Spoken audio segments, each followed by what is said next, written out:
You might be thinking to yourself, I'm a brick and mortar store. I don't sell things online. So why do I need a website? The answer is because that's how your customers find you. The days of looking up a business in the yellow pages are gone. Your customers are looking for your business online and on the go. The fact is, it doesn't matter what you're selling or what kind of business you're in. You need to have a professional, high-converting website. So let's go over the very basics of what it takes to get a website on the web. In order to do that, I like to use the analogy of a book author. Let's say you want to write a book and put it on the library shelf so that whoever wants to read it can. First, you need to buy a blank book with a title. Make sure it's a good title so people will want to pick it up and read it.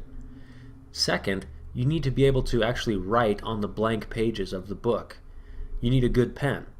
And finally, you need to get your book off your desk and onto the library shelf so that the public can actually see it. Well, creating a website works the same way. First, you need to choose and register your domain name. This is like finding a good title to your book. Because you're a brick and mortar store, it might be a good idea for your domain to have something to do with your geographic location. Let's say you have a courier service in Aspen, Colorado. It'd be a great idea to register aspendelivers.com or aspencourier.com. Even if it isn't the name of your company, the amount of natural traffic that domain will generate will be well worth it. Plus, you can always direct that traffic to the name of your company.com or whatever your actual domain name is. Now, you'll need to register that domain name with a registrar. There are quite a few registrars out there, and they're extremely easy to find.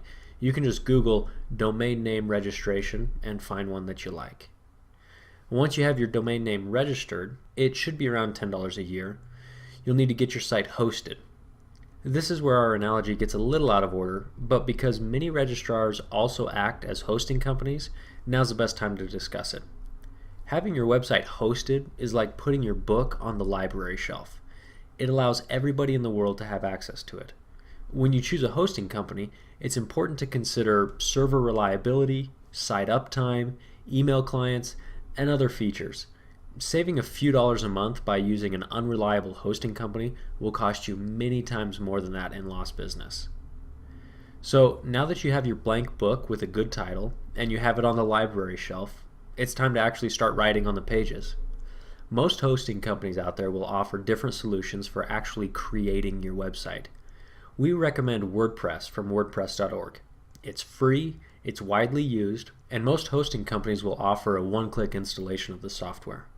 Once you have it installed, you will find a plethora of documentation and help videos to get you started. Well, that's it for this overview of how to create your website. If you're feeling a little overwhelmed, don't worry about it. It can be a lot to take in at first. You may want to consider talking to an online marketing professional. These people have made a career out of helping people like you increase sales. It could be time very well spent. Thanks again, and we'll see you on the web.